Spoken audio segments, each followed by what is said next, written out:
بسم اللہ الرحمن الرحیم۔ بعض لوگوں کو وہم ہو جاتا ہے یا غلط فہمی کا شکار ہے اس معاملے کے اندر کہ آیا غسل کرتے ہوئے وضو ہوتا ہے یا نہیں ہوتا۔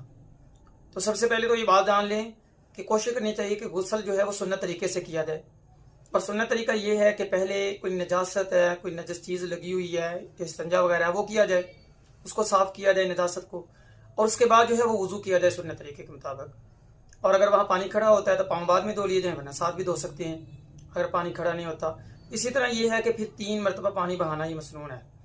لیکن اگر کوئی آدمی یا کوئی مسلمان جو ہے وہ پانی اسی طرح بہا لیتا ہے، وضو نہیں کرتا اور غسل کر لیتا ہے، تو اس کا وضو غسل کرنے سے بھی ہو جائے گا۔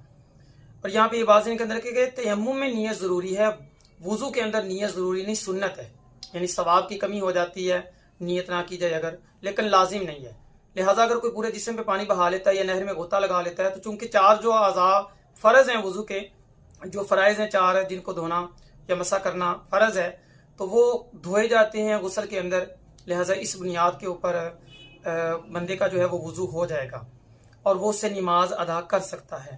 یہاں سے یہ بات بھی ثابت ہوئی کہ برہنہ حالت کے اندر بھی وضو ہو سکتا ہے، اور یہاں پہ یہ مسئلہ بھی ثابت ہوا کہ اگر کوئی وضو کے ساتھ تھا، باوضو تھا، اور پھر اس نے کپڑے تبدیل کیے، تو اب اس کے وضو پہ کسی قسم کا کوئی اثر نہیں پڑے گا۔ اللہ تعالیٰ سے دعا ہے اللہ مسائل کو یاد رکھنے کی، سمجھنے کی اور عمل کرنے کی توفیق عطا فرمائے، آمین۔